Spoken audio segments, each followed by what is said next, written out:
ศิลางที่รักญาติโยมรู้จักเจ้าสำนักแห่งวัดสายมูลตำบลแม่กับสันป่าตองถิ่นเนื้อนาบุญญาติท่านเชียงใหม่ลำพูนมุนพื้นชื่นชมรายการ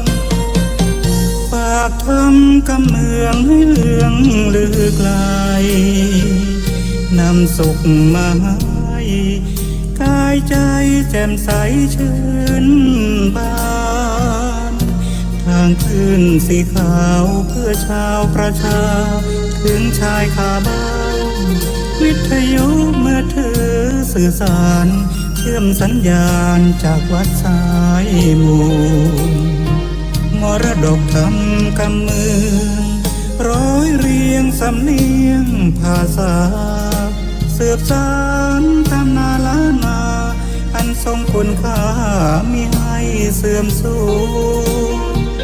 ภูมิธรรมเก่าก่อนคติคำสอนอานิสงส์ผลบุญสติปัญญาเพิ่มพูนช่วยหนุนบุญญาขอกราบนอบน้อมแด่พระรัตนตรัยอันมีพระพุทธเจ้าพระธรรมเจ้าพระสังฆเจ้าก็ถวายความเคารพแด่พระเถรานุเถระพระสังฆาธิการพระสงฆ์องค์เนนจุตนจุองค์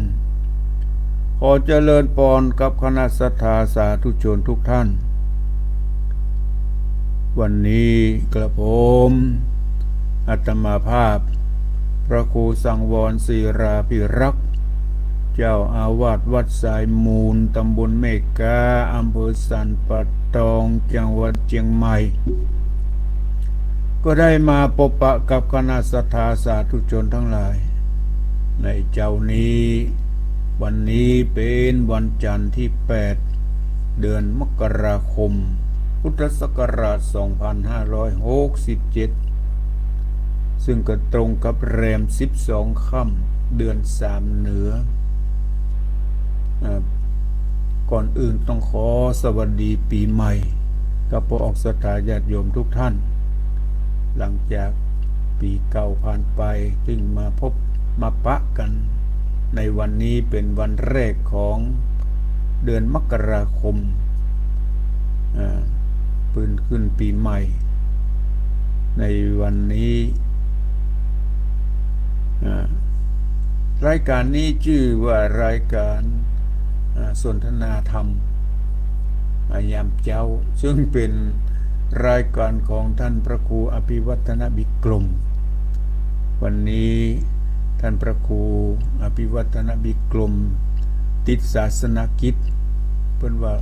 ติดงานเข้ากรรมก็เลยมาแทนท่านพระครูอภิวัฒนบิกรมในเจ้านี้ปกติอาตมาจะมา6 โมงถึง7 โมงเจ้าของวันจันทร์วันนี้ได้มาแทนท่านพระครูดังกล่าวเป็นรายการเสียงธรรมเสียงอรุณที่พระออกศรัทธาญาติโยมทั้งหลายเคยฟังวันนี้อาตมาได้นำเอาพระธรรมเทศนาตอนแรกชั่วโมงแรกนี้ก็จะนำมาจาสนทนาในเรื่องพระธรรมคำสอนของพระสัมมาสัมพุทธเจ้าตอนแรกนี้จะถึงความเมตตาบอกศรัทธาญาติโยมทั้งหลายความเมตตาหมายถึงความฮักความอินดูความฮักหรือว่าที่เมืองเหนือเขาเรียกว่าการแผ่เมตตาเมตตานี่ก็แปลได้หลายอย่างความฮักความแผ่เมตตาฮือแก่สรรพสัตว์ทั้งหลายตลอดถึงญาติกาวงศาตลอดถึงเจ้ากรรมนายเวรที่เขาเจ้าเหล่านั้นได้มีบุญคุณต่อเราทำบุญและแผ่เมตตาแผ่บุญแผ่กุศลที่เราได้ทำไปฮือแก่เขาเจ้าเหล่านั้นคือได้รับผลบุญผลทานเนี่ย ก็เลยถือโอกาสเอาอ่าบทความเหล่านี้มามาจ่าฮื้อกระปอออกศรัทธาญาติโยมทั้งหลาย เพื่อเป็นการเตือนสติว่าบางคนก็ว่าเฮาแผ่เมตตาแผ่ไปหาภายพ่องหันเปิ้นว่าก็ว่าไปจะนั่นล่ะการแผ่เมตตาที่เฮาเคยทำกันหลังจากที่ได้ทำบุญฮือทานแต่ละครั้งแต่ละคราวโดยการที่เฮาได้ว่าตามเปิ้นบางพ่องก็ได้พ่องบางพ่องก็ได้พ่องที่เฮาฮ้องว่ากรรมสวดยังกินจิหลังจากที่เฮาได้ฮือทานได้รักษาศีลได้เจริญภาวนาได้ทำบุญเบื้องต้นที่เฮาฮ้องว่าอิตังตานะกัมมังอิตังศีละกัมมังอิตังภาวนากัมมังข้าพเจ้าได้ฮือทานไปได้รักษาศีลไปได้ภาวนาไปก็ขอแผ่เมตตาเหล่านี้ไปฮือแก่ญาติญาตกาญาติกาเนี่ยนะอญาตกาบุคคลที่เป็นญาติก็ดีบัจจัยญาติก็ดีตลอดถึงเทวบุตรเทวดาตลอดถึงครูบาอาจารย์ล้วนแล้วแต่เป็นการแผ่เมตตาการแผ่เมตตาบอกศรัทธาญาติโยมทั้งหลายอยากจะขอย้ำว่าต้องทำด้วยจิตด้วยใจทำด้วยความมั่นใจว่าที่เฮาแผ่ไปนั้นบ่ใช่ว่าได้ยินแต่เสียงได้ฮื้อเปิ้นหันว่าเฮาได้ว่ากำแผ่เมตตาแต่ขอให้จิตใจนึกถึงเขาที่เฮาได้แผ่ไปมีความเต็มใจที่แผ่ไปการแผ่เมตตาฮื้อแก่สรรพสัตว์ทั้งหลายเนี่ยอาตมาจะขอเล่าเรื่องแผ่เมตตาฮื้อเจ้ากรรมนายเวรตลอดถึงสัตว์น้อยสัตว์ใหญ่ที่เฮาได้กินเป็นอาหารถึงวันในพวกออกศรัทธาญาติโยมทั้งหลายสัตว์น้อยสัตว์ใหญ่ที่เฮากินล้วนแล้วแต่หมู่นั้นล้วนแล้วแต่เป็นเจ้ากรรมนายเวรของเฮาทั้งนั้นเฮากินเป็ดกินไก่เฮากินไก่เจ้ากรรมนายเวรของเฮาก็คือไก่เฮาชอบกินเป็ดเจ้ากรรมนายเวรของเฮาก็คือเป็ดเนี่ยกินกุ้งกินปลากินหอยเจ้ากรรมนายเวรของเฮาก็คือหมู่นั่นแหละวิญญาณเขาเจ้าเหล่านั้นที่เฮากินลงไปถึงนับบ่ถ้วนว่ากี่ร้อยกี่พันชีวิตที่เฮาได้กินไปล้วนแล้วแต่เป็นเจ้ากรรมนายเวรของเฮาทั้งหมดทั้งสิ้นเนื้อหนังมังสาของเฮาอวัยวะทุกส่วนของเฮาล้วนแล้วแต่มีสัตว์เหล่านั้นมาบำรุงชีวิตของเฮาชีวิตของเฮาอยู่ด้วยบำรุงด้วยชีวิตของคนอื่นสัตว์อื่นอย่างนี้เป็นต้นบางครั้งเฮาคิดว่าเป็นของเฮาคนเดียวบ่เคยแผ่เมตตาฮื้อแก่เขาเหล่านั้นจำเป็นอันเป็นสัตว์น้อยสัตว์ใหญ่ที่เฮากินเข้าไปถึงวันเนี่ยพวกศรัทธาญาติโยมทั้งหลายลองรับตานึกดูเขาสละชีวิตของเขาเพื่อมาต่อชีวิตของเฮาให้ยืนยาวต่อไปเขาก็มารู้สึกน้อยใจที่ถูกเพิกเฉยความน้อยใจของเขาบางครั้งทำให้เขาเกิดโรคร้ายต่างๆเช่น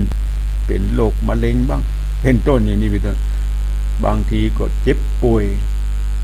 เกิดความเจ็บความป่วยด้วยไม่ทราบสาเหตุไปคือหมอก็ค้นบับปะบับปุ๊บเนี่ยเพราะด้วยวิบากกรรมที่เขาเจ้ากรรมนายเวรเขาเหล่านั้นมาปองร้ายเขาอย่างนี้ก็มีก็อย่างนี้ก็เป็นไปได้หมอจนบับปะนะค้นหาพอบับปะไปหาหมอพิสูจน์แล้วก็บับปะปิกมาบ้านเจ็บเป็นอย่างเก่าไอ้หมอนั่นเป็นห้องว่าเป็นสาเหตุอันหนึ่งที่ทำให้เขาเจ็บไข้ได้ป่วยโดยเจ้ากรรมนายเวรมาปองร้ายก็เป็นไปได้หลังจากที่เขาแผ่เมตตาไปแล้วกับหายกับสุขสบายไปก็เป็นได้เรื่องนี้ มีตัวอย่างฮือหันเป็นบางทีบางแห่ง ทุกครั้งที่เฮาไหว้พระสวดมนต์ขอให้เฮาแผ่เมตตาทำบุญแต่ละครั้งอีกนะบอกว่าทำบุญไอ้ยังแม้แต่ทำวัดสวดมนต์ขอให้เฮาแผ่เมตตาให้แก่หมู่เขาเจ้าเหล่านั้น ที่เฮากินเป็นอาหารการแผ่เมตตาให้ผู้ที่เฮาได้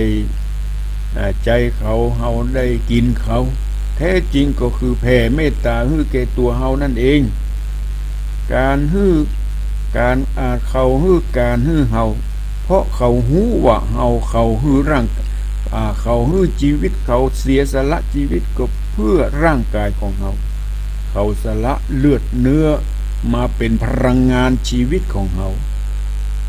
แม้ขณะที่เขาอยู่ถึงวันนี้ทำอะไรอย่างอยู่มีพลังงานอยู่นี่ก็เพราะชีวิตของเขามาสนับสนุนส่วนร่างกายของเขามาสนับสนุนให้เขาทุกสัดทุกส่วนการแผ่เมตตาทำได้ง่ายๆบอกศรัทธาญาติโยมทั้งหลาย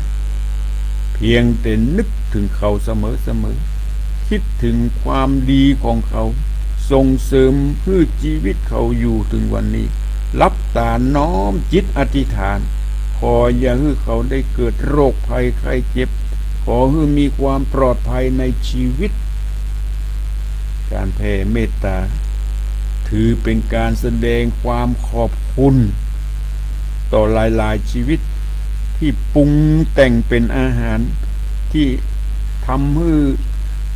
เป็นอาหารของเฮามาวางอยู่บนโต๊ะอาหารรอคอยเฮามาคบมาเคี้ยวดูเหมือนเฮาบ่ค่อยคิดถึงในเรื่องนี้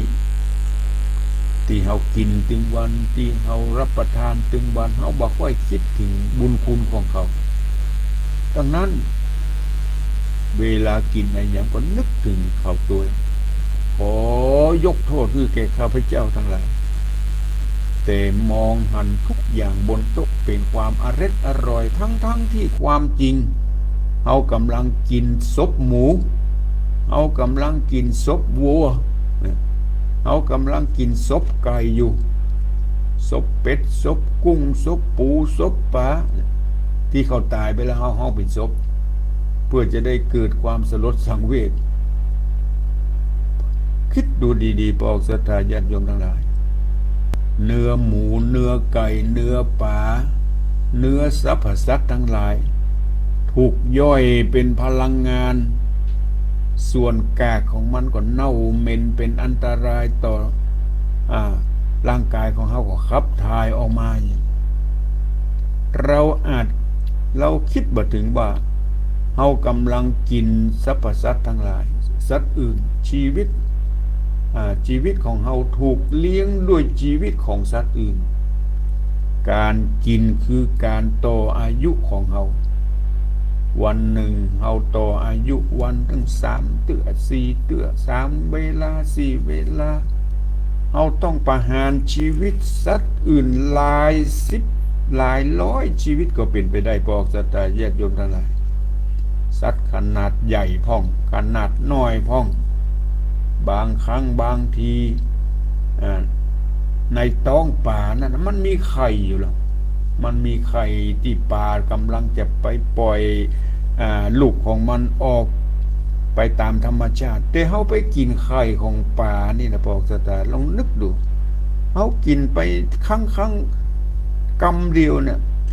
กินสรรพสัตว์ไปเป็นร้อยเป็นพันเพราะในป่านั้นมีไข่นั้นถ้ามันคลอดออกมามันจะเป็นร้อยเป็นพันไข่ป่าเนี่ยที่เขากินไปแพ่งบักกี่นาทีเนี่ยแต่เขาเคี้ยวกินกับเข้าไปเพียงกำเดียวเนี่ยลองนึกดูถ้านับเป็นตัวเป็นตนเป็นร้อยเป็นพันนะการแผ่เมตตาให้แก่สรรพสัตว์ทั้งหลายตึงน้อยตึงใหญ่ที่เขากินเป็นอาหารจึงเป็นสิ่งที่ควรกระทำเป็นอย่างยิ่งเขาอย่าได้ไปมองข้ามมันจะเป็นเจ้ากรรมนายเวรของเขาและเป็นการแสดงถึงความขอบคุณ และฮื้ออภัยต่อกันและกันฮื้อเขามีความรู้สึกว่าเขามีส่วนร่วมในชีวิตของเฮาเหมือนเฮายินดีต้อนรับแขกที่เดินเข้ามาพักในบ้านของเฮาเขาก็จะรู้สึกอบอุ่นเพราะการต้อนรับดีๆของเจ้าบ้านต่อมาก็มาถึงการแผ่เมตตาถึงคนที่เฮาฮักคนที่เฮารู้สึกว่าเขาเป็นศัตรูกับเฮาคือ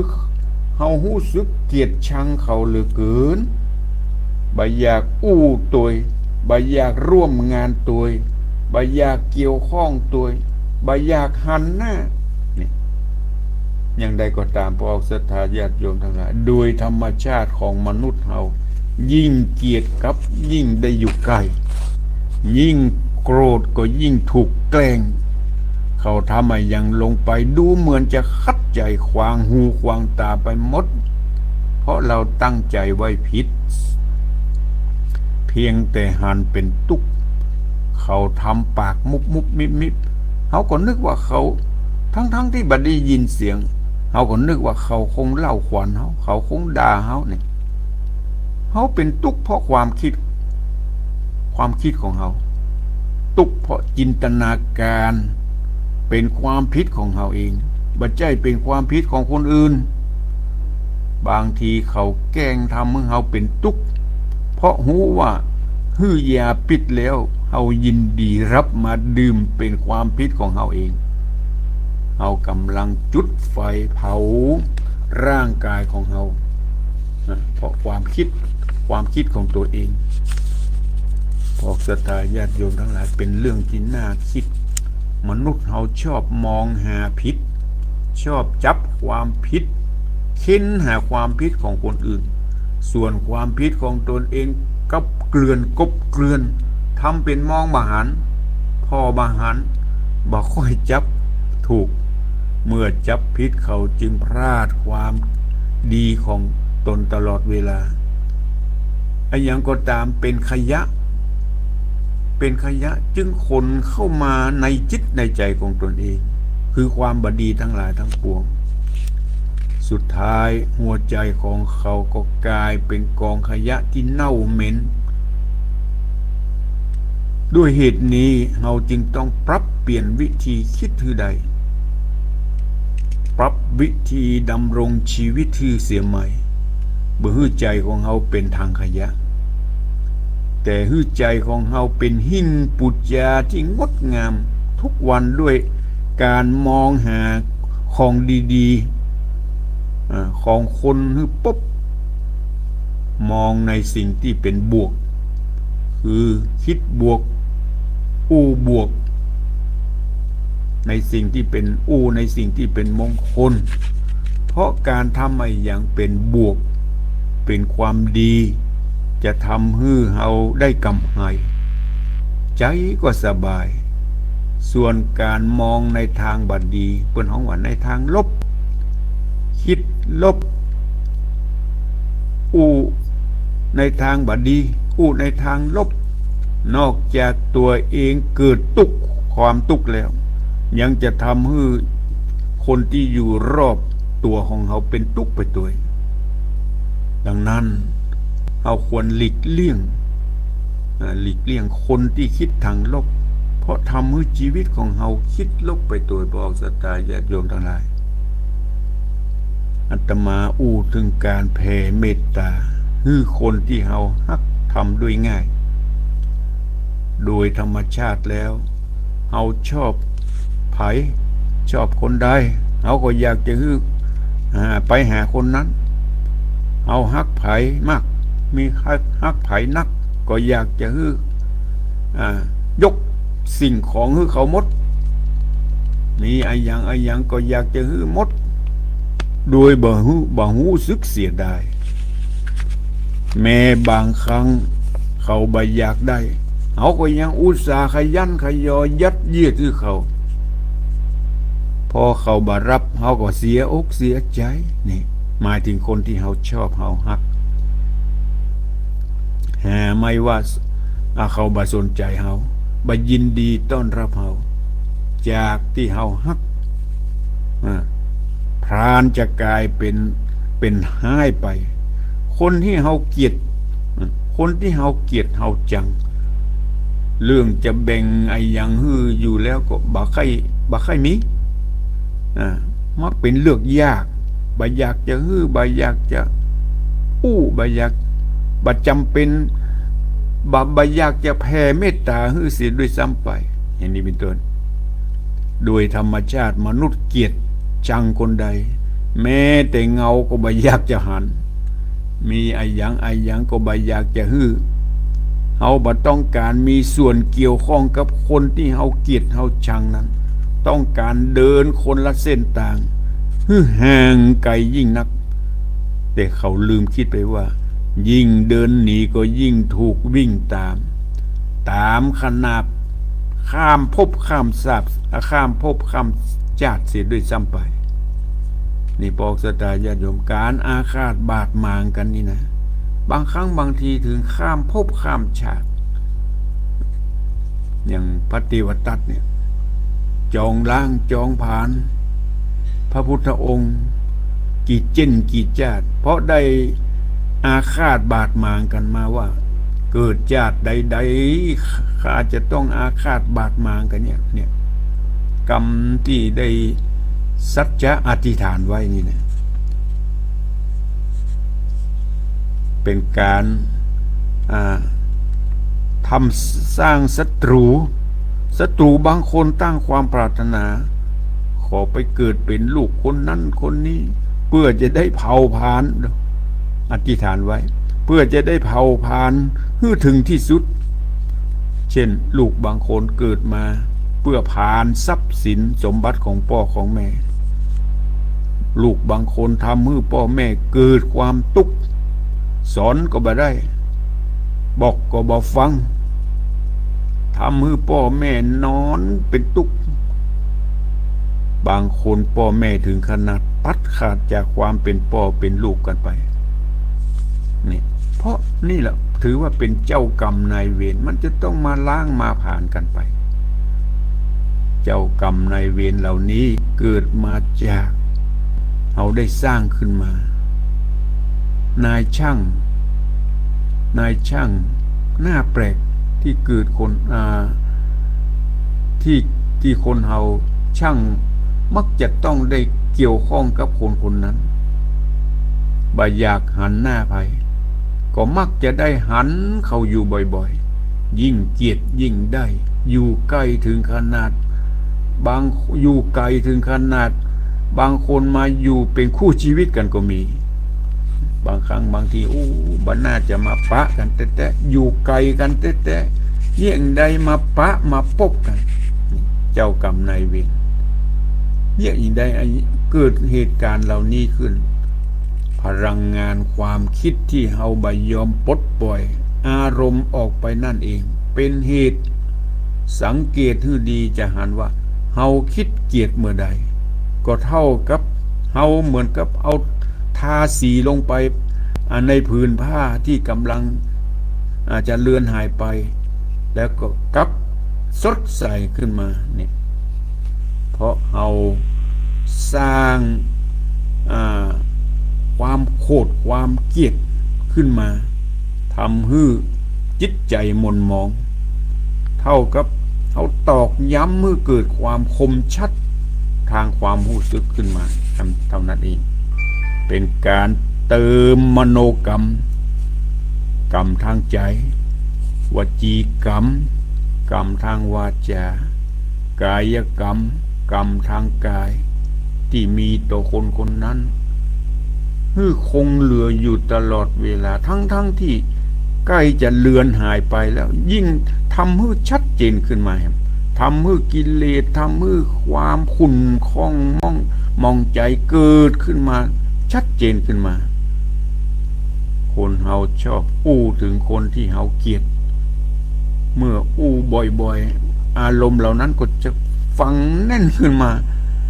ทำให้ความโกรธความเกลียดนักขึ้นมาแม้บาปรารถนาจะเก็บมาคิดมันก็เกิดขึ้นมาเพราะเฮาปลดปล่อยบ่ได้ นั่นคือการนำขยะที่เน่าเหม็นมาใส่ในจิตในใจของตัวเอง คือบ่ปล่อยบ่วางบ่ทำจิตใจมีเมตตานั่นเองในที่สุดใจเฮาก็เต็มไปด้วยอารมณ์ความเกลียดอารมณ์เน่าเฟะอยู่ในจิตในใจเหตุนั้นพึงจำไว้ว่าคนที่เฮาเกลียดชังหรือโกรธแค้นก็อย่างใดก็ตามหยุดหยุดคิดถึงเพียงแต่เฮาอดใจจะไปย้ำคิดย้ำทำย้ำพูดย้ำในเรื่องเหล่านั้นที่มันบดีบางงามขอให้สังเกตให้ดีเรื่องนิดหน่อยสามารถบานปลายไปด้วยกรรมเพียงกรรมเดียวก็ได้บางทีเฮากรรมเดียวแต่คนฟังนำไปขยายต่อให้มันเป็นกรรมที่บดีกรรมกรรมเดียวเนี่ยไปขยายต่อเป็น2 กรรม 3 กรรมนำไปขยายต่อนับบ่ถ้วนความเกลียดความชังอาจเริ่มต้นจากจุดน้อยๆแต่กลายเป็นจุดใหญ่ๆเปรียบเหมือนอย่างพอสถาญาติโยมทั้งหลายในสมัยนี้ปรากฏว่าเปรียบเหมือนไวรัสที่มารบกวนคอมพิวเตอร์ทำให้เครื่องเหล่านั้นแห้งไปเสียไปจุดแรกก็คือเกิดมาจากปากของเราเองเพราะหันแก่ความสนุกปากยังลงไปขาดสติบัดต่างยังกับการเติมเชื้อเพลิงเชื้อคือความทุกข์ให้กับตัวเองเติมเชื้อแห่งความอาฆาตพยาบาทลงไปในจิตในใจของตนเองเมื่อเป็นอย่างนี้จึงจำเป็นจะต้องหาวิธีแผ่เมตตาให้ถูกต้องคือแผ่ให้ศัตรูทั้งหลายเพื่อให้ความศัตรูทั้งหลายน่ะเป็นมิตรที่ดีของเราบางคนหาว่าทำยากทำมาได้เพราะเขาไม่ได้ปล่อยวางไม่ได้ทำใจให้สบายในทางพระพุทธศาสนาพระพุทธองค์ทรงสอนให้เราแผ่เมตตาโดยการกล่าวคำแผ่เมตตาให้แก่เขาเจ้าเหล่านั้นในขณะที่เรากล่าวนะอย่างที่กล่าวมาตอนต้นต้องมีจิตใจอันบริสุทธิ์จิตใจอันแน่วแน่ไม่ใช่ว่าแต่ปากเพิ่นสอนไว้ว่าการแผ่เมตตาให้ถึงศัตรูนั่นน่ะต้องออกมาจากจิตใจไม่ใช่ว่าออกมาจากปากอย่างเดียวเพราะศัตรูอาจจะบ่รู้สึกแต่เฮาจิตใจของเฮารู้สึกคิดว่าคนทุกคนเป็นเพียงสิ่งที่มีชีวิตที่มาเยือนในโลกมีชาติวรรณะเขาสมมุติเรียกคือเกิดบนแผ่นดินสรรพสัตว์ทั้งหลายที่เกิดมาร่วมโลกเดียวกันถ้าเกิดมาเป็นในเมืองไทยก็เรียกว่าคนไทยที่เกิดมาเป็นคนจีนก็เรียกว่าคนจีนเกิดที่ญี่ปุ่นก็เรียกว่าคนญี่ปุ่นแต่ความเป็นคนเป็นสัตว์มีสิทธิมีเสรีภาพเท่าเดียวกันพอสัตตญาติโยมทั้งหลายมีความเสมอภาคมีชีวิตจิตใจเหมือนกันจริงๆแล้วคนอยู่ในโลกนี้อยู่กันบ่เหมือนอยู่กันบ่นานเหมือนนั้นบ่เหมือนบ่นานก็จากโลกนี้ไปการมาเกิดจึงบัดต่างจากการมาแอวมาเที่ยวเมื่อวีซ่าหมดก็ต้องรีบกลับถ้าเฮาคิดกว้างๆได้อย่างคิดกว้างๆได้อย่างว่าทุกคนเป็นเพียงสรรพสัตว์เท่านั้นบ่ได้คิดว่าเป็นศัตรูกันใจของเฮาก็รู้สึกสบายขึ้นเบาโปร่งหายใจโล่งเฮาก็จะเริ่มแผ่เมตตาได้ ธรรมดามนุษย์เฮาเวลาแผ่เมตตาให้คนที่เฮาฮักพลังจิตจะถูกดึงออกไปอย่างแรงมันเหมือนอย่างบอกสตาญาติโยมทั้งหลายมันเหมือนน้ำเหมือนที่เฮาเทน้ำลงไปในที่ลุ่มน้ำก็จะไหลไปที่ลุ่มอย่างรวดเร็วส่วนส่งกระแสจิตเมตตาไปหาคนที่เฮาเกลียดแล้วมันเหมือนอย่างไรเหมือนเฮาเทน้ำไหลไปที่ดอนนี่เหมือนเฮาเทน้ำไหลไปที่ดอนย่อมเป็นไปไม่ได้อารมณ์ของเฮามันอารมณ์มันเกลียดมันบ่หายติดขัดพลังจิตย่อมบัดส่งกระแสจิตไปยังคนที่เฮาเกลียดเฮาชังเนื่องจากความคิดว่าจะแผ่เมตตาคือมันเยี่ยยังมันเป็นศัตรูเฮามันทำให้เฮาเจ็บอกเจ็บใจอย่างนี้เฮามันอาฆาตบาดหมางอยู่ตลอดเวลาเฮาบ่ปล่อยวางแสดงถึงจิตใจของเฮายังอาฆาตบาดหมางอยู่บางครั้งบางทีก็พูดถึงว่าเมตตาคือแก่คนนั้นคนนี้แต่จิตใจบาดปล่อยบ่าวางจิตใจยังเป็นศัตรูอาฆาตอยู่ตลอดเวลาเหมือนมีละอ่อนยืนอยู่ต่อหน้าเฮาคนหนึ่งเฮาฮักละอ่อนแถมคนหนึ่งเฮาบ่ฮักเอาไปเอาของไปฮื้อแก่ละอ่อนคนที่เฮาฮักแต่ละอ่อนที่เฮาบ่ฮักเฮาบ่ฮื้อนั่นเขาจะรู้สึกอย่างไรทุกครั้งที่เฮายื่นของฮื้อแก่ละอ่อนที่เฮาฮักก็จะเพิ่มความเกลียดชังในจิตในใจของละอ่อนคนนั้นการอิ่มท้อง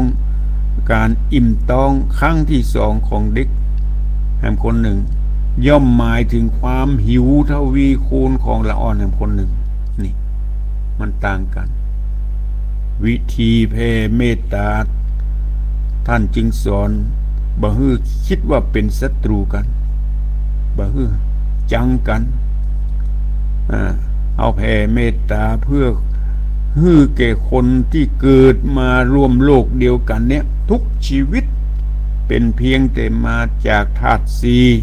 ขันธ์ห้าควรคิดอย่างอี้เป็นการปรับอารมณ์ให้สมดุล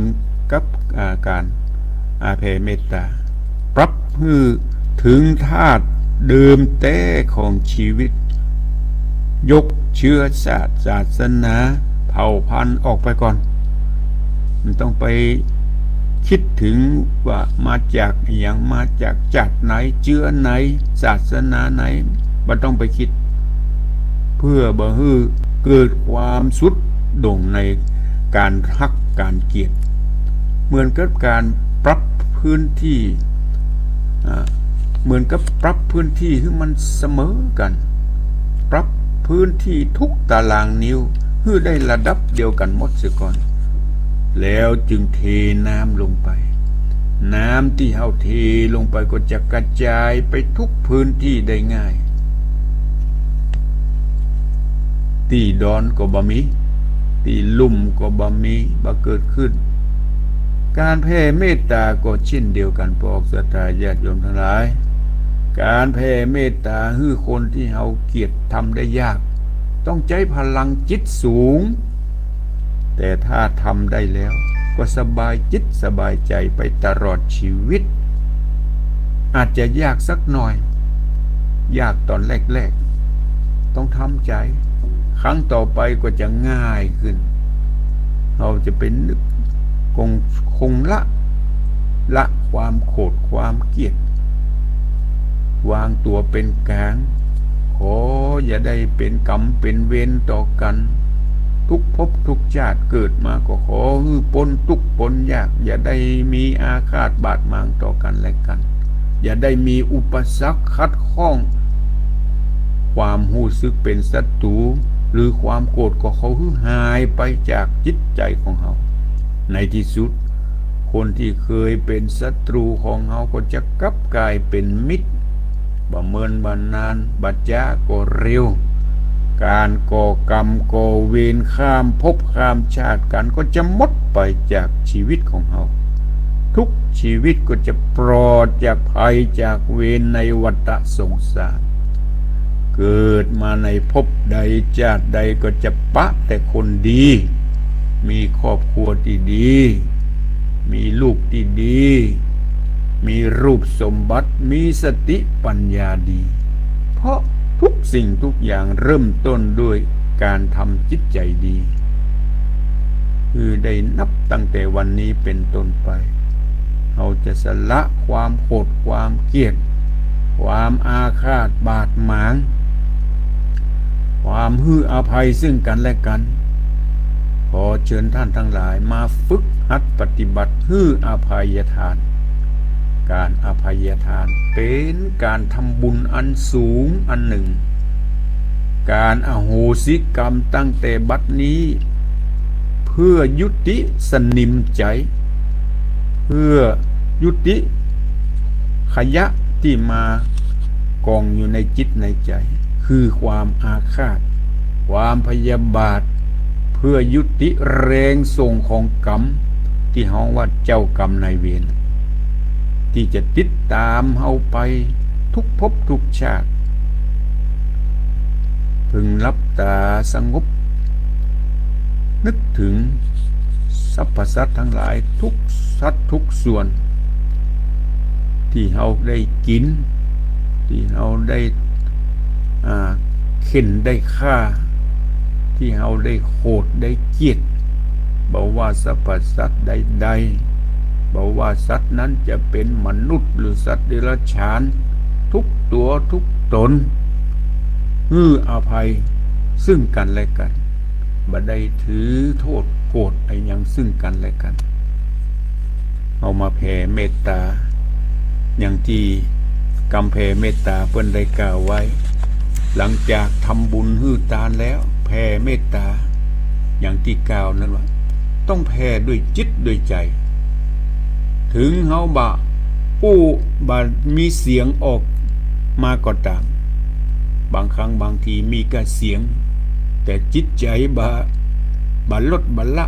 ยังมีความโกรธความเกลียดยังอาฆาตบาดหมางอยู่อย่างเงี้ยมันก็บ่เป็นประโยชน์มันมีแต่เสียงมีได้ยินแต่เสียงว่าแผ่เมตตา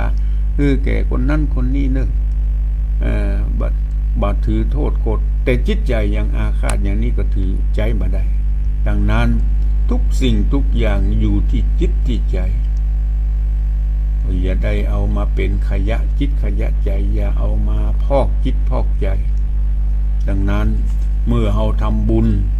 ทำความดีต่างๆเมื่อเราทำแล้วแผ่เมตตาเขาเจ้าเหล่านั้นอธิษฐานว่าขอผลบุญผลทานเหล่านี้ที่ข้าพเจ้าได้ทำก็ขออโหสิกรรมซึ่งกันและกันอย่าได้เป็นเวรเป็นกรรมขอหายกันในภพนี้ชาตินี้กำแผ่เมตตามีหลายอย่างพอออกศรัทธาญาติโยมทั้งหลายเมื่อแผ่เมื่อกล่าวแล้วก็ขอออกมาจากจิตจากใจแท้ๆของเราอย่างกำแผ่เมตตาบทหนึ่งเพิ่นบอกว่าอิทังเมปุญญภาคังสัพพสัตตานังเทมิ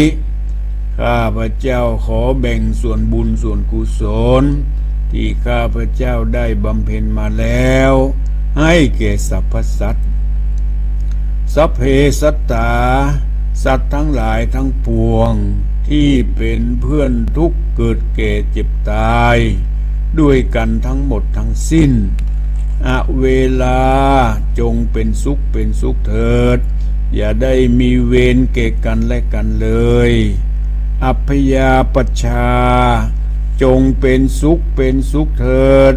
อย่าได้พยาบาทเบียดเบียนซึ่งกันและกันเลยอนีฆาจงเป็นสุขเป็นสุขเถิดอย่าได้มีความทุกข์กายทุกข์ใจเลยสุขีอัตตานังปริหะรันตุจงมีความสุขกายสุขใจรักษาตนให้พ้นจากทุกภัยด้วยกันทั้งหมดทั้งสิ้นเถิดข้าพเจ้าขอตั้งสัจจะอธิษฐานด้วยอานุภาพแห่งบุญกุศล ที่ข้าพเจ้าได้บำเพ็ญมาแล้วจงเป็นภรวะปัจจัยเป็นนิสัยนำส่งขอให้ข้าพเจ้าได้เกิดปัญญาญาณทั้งชาตินี้และชาติหน้าตลอดชาติอย่างยิ่งจนถึงความพ้นทุกข์ถึงพระนิพพานเถิดข้าพเจ้าขอตั้งจิตอุทิศผลบุญกุศลนี้แผ่ไปให้ไพศาลถึงบิดามารดาครูอาจารย์ทางเพื่อนบ้านญาติมิตรสนิทกันคนที่เคยร่วมการงานทั้งหลายขอจงได้ในกุศลผลของฉัน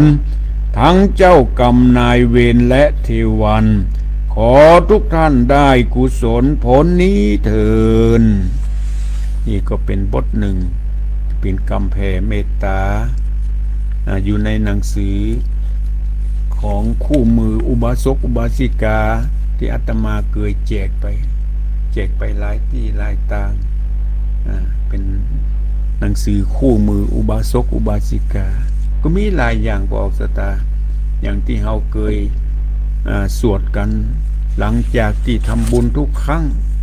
กำแผ่เมตตาฮือเกญาติพ้องญาติกาญาติกาบุคคลที่บัจจัยญาติตลอดถึงแผ่เมตตาฮือแก่อิบุตรเทวดาครูบาอาจารย์ตลอดถึงเจ้ากรรมนายเวรทุกตนทุกตัวจะเป็นสัตว์น้อยสัตว์ใหญ่ก็ตามขอให้พ้นทุกข์พ้นภัยอย่าได้เป็นกรรมเป็นเวรต่อกันและกันนี่พระพุทธเจ้าขอย้ำด้วยจงทำด้วยจิตด้วยใจตั้งอกตั้งใจแผ่ด้วยจิตด้วยใจอันบริสุทธิ์ของภัยของมันจะเป็นบุญเป็นกุศลจะพ้นกรรมพ้นเวรในภพนี้ชาตินี้เกิดมาชาติหน้าก็บ่มีเจ้ากรรมนายเวรติดซ้อยห้อยตามเอาไปแล้วเกิดมาก็มีความสุขกายสุขใจมีทรัพย์สมบัติก็อุดมสมบูรณ์มีลูกก็เป็นลูกที่ดีบ่ล้างบ่เป็นลูกล้างลูกผานมีสามีภรรยาก็มีสามีที่ดีมีภรรยาที่มีคุณธรรมสามีคุณธรรมเกิดในครอบครัวที่มีคุณธรรมบ่มีกรรมบ่มีเวรในการตุกอกตุกใจ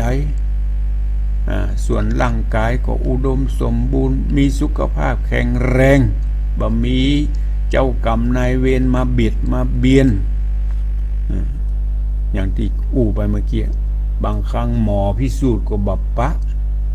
อยู่บ้านก็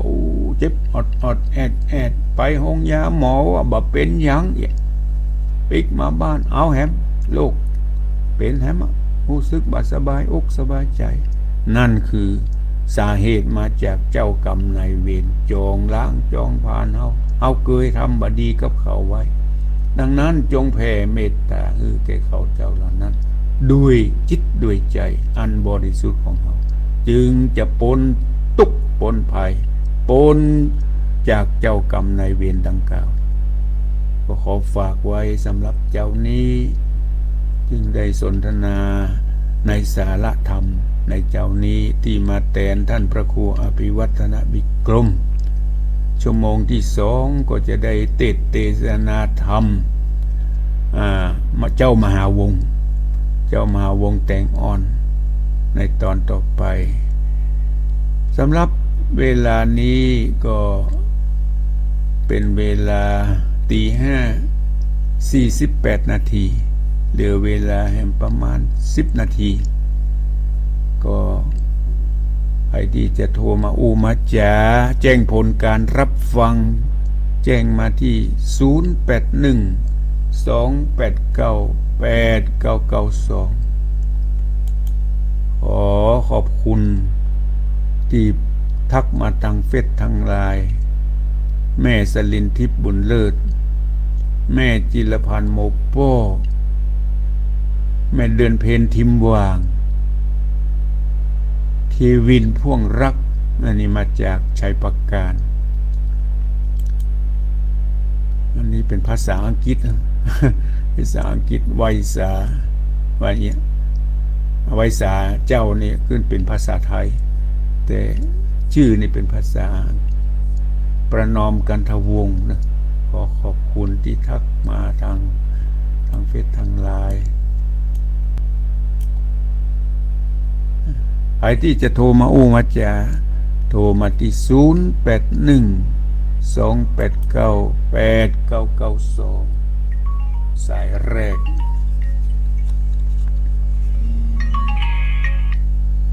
เจริญปน ยาวแก่ไพศาลเด้อท่านพระครูแม่สุกแก้วศิลาพรสิเตี้ยบ้านห้องละปูนเด้อ ฟังชัดเจนเนาะแม่แกศิลป ติดตามตลอดเด้อเจ้า เพราะว่ามันชัดเจนดีเด้อขึ้น98.75ว่าห้วยตองซากนั่นนะท่านพระครู โอ้ขอบคุณเด้อย าวมาเจ้านี่เรื่องกำแผ่เมตตาโอ้โหก็เป็นบุญเป็นกุศลคนเราทุกคนมันต้องบริโภคของที่นี่อย่างท่านพระครูว่านะเจ้า บางครั้งเขามองข้ามเอามานึกถึงที่เขากินจนถึงวันนี้เนาะ เจ้า เพราะว่ากำเนิดน้อยเขามาพ่อแม่เขาได้นิตกรเขาเนี่ยหอยเนี่ยนะ จอนจริงเห็นง่อยเห็นกระตุ้งกันนะมันต้องมีโม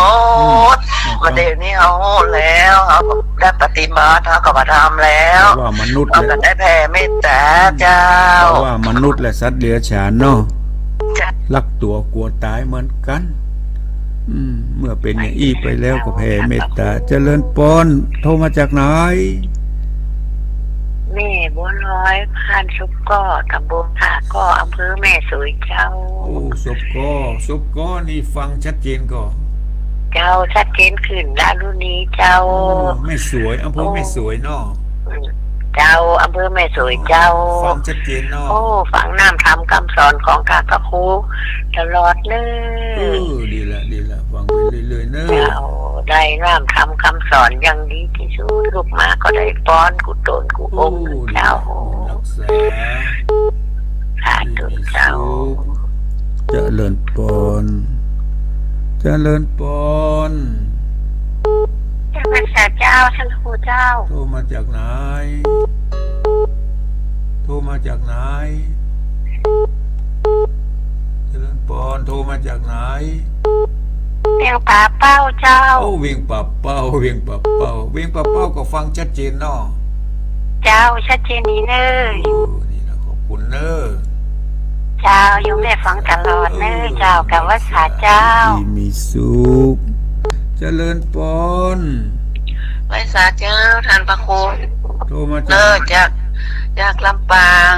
บ้าน ลำ ไหลนะน้อยแม่น้อยอุตุดีเจ้า โอ้ที่ลำปางก็ฟังชัดเจนเนาะ เจ้าพังชัดเจนพังบุญยวาดเจ้า บุญเยาวาดฟังชัดเจนขอบคุณนะเมเนอร์ เจ้า บุญรักษา เจ้าสาธุ ดีมี เจ้า สุขเจริญปน แก่แว่นสาเจ้าท่านพระพุทธเจ้า โทรมาจากไหนโทรจากไหนก็ ฟังมาจากหมู่11ควงเปาจอมตรง พวก เจ้า เป่าจอมต ฟัง อง สองศอกนี่เจ้า โอ้ฟังชัดเจนดีเนาะ เจ้า โอ้ ท่านพระครูถ้าเอาเพลเมตตาเจ้ากรรมนายเวรเขาแหละอีดอยแหละเจ้า ฟัง อีก ได้ ทั้งไม่มีญาติน้องหุ่นตูสุขิตาหุ่นตูสัพเพเวลีอีดอยแหละเจ้า ได้ทั้งนั้นเลยแต่ เจ้า เขามาจากจิตจากใจเนอะได้มาออกจากปากที่เป็นกลางหันว่าทำดีได้ดีทำชั่วได้ชั่วอย่างนี้ก็ถือว่าเป็นทำดีทั้งนั้นในบุญกิริยาวัตถุสิทธิ์เมื่อเราทำความดีเหล่านั้นแล้วแผ่บุญแผ่กุศลไปให้แก่สรรพสัตว์ทั้งหลาย บุญกุศลก็จะไปทราบไปถึงแก่เจ้ากรรมนายเวรเจริญปน ไปสาเจ้าท่านพระครู โทรมาจากไหน อ๋อโทรมาจากตำบลบางเกิดอำเภอเป็นท่าจังหวัดลำปางเจ้า โอ้ลำปางฟังกันนักเนาะ โอ้ลำปางกระเพราที่อยู่เบกกระเพราที่อยู่เจ้าท่านพระครู โอ้ดีละเป็นบุญเป็นกุศลฟัง ตอน ชัด เย็นท่านพระครู ชัดเจนดีเนาะ เจ้าอยู่เบกเทียนเจ้าดอกยางพังขึ้นบุญยวาสนะเจ้า โอ้ดีละบุญเยาวาดเป็นบุญเป็นกุศลขอ ได้ เจ้าครูสอนเนี่ยน่าแต่จ้าจุดเบกก็ว่าฉันว่าว่าจะได้ก็ได้แล้วพาครูเนาะ อย่างใดก็ได้เนอะแต่ออกมาจากจิตจากใจ เจ้า ตั้งอกตั้งใจขอเจริญพรอาตมาได้ใช้เวลามาพอสมควรในช่วงเวลาชั่วโมงแรกนี้ฮัลโหล เราไม่จ่าเจ้า โอ้ แม่นหลวงสายฝนกะ เจ้าสวัสดีปีใหม่เจ้า สวัสดีปีใหม่เช่นกัน ฟังชัดเจนนี่เนาะ แรงเนอะ ฟังชัดเจนนี่ เจ้าถ้าจะเป็นนี่เสียงแค่เจ้า จ้ะ เจ้านี่เสียงแค่พวกสีแรกก็ดังมันกันกระดับไปแล้วก็นี่ดังหมดละแค่อ๋อเจ้า ขอบคุณเนอะ เจ้า เป็นหลวง เราไม่ สาย จ่า ฝ เจ้าน บ้านหนองพระขาว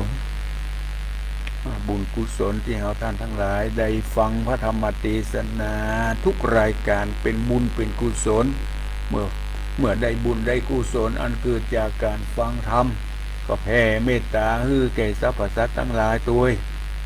มีน้ำก็หยาดน้ำบ่มีน้ำก็บ่เป็นหยังมีน้ำจิตน้ำใจที่เราได้ตั้งอกตั้งใจทำคุณงามความดีโดยการฟังธรรมเป็นต้นแผ่บุญแผ่กุศลไปคือแก่เขาเจ้าเหล่านั้นคือได้รับได้รับผลบุญผลทานเหมือนกันเป็นบุญเป็นกุศลเจริญพร เขาไม่จ่าครับ โอ้น้องเบลกันเนี่ย ครับผ ฟังอ ม ยู่เนาะ วันนี้ฟังอยู่ครับฟังตั้งแต่ช่วงต้นชั่วโมงแรกเลยครับ ชั่วโมงนี้หมดเวลากันเนอะ เป็นบุญเป็นกุศลมากันนอกเป็นเมตตานอก แผ่เมตตาเป็นบุญเป็นกุศล ตั้งแต่เขาทำความดีอย่างนี้ แน่นอนแน่นอน ให้เมตตาอย่างหนึ่งเหมือนกัน ขอบคุณน้องเบลเนอร์ ขอบคุณครับ บุญกุศลที่เราทำทั้งหลายก็ขอย้อนมาปกปักรักษาเราท่านทั้งหลายให้ได้อยู่ร่มเย็นเป็นสุขในพระบวรพุทธศาสนา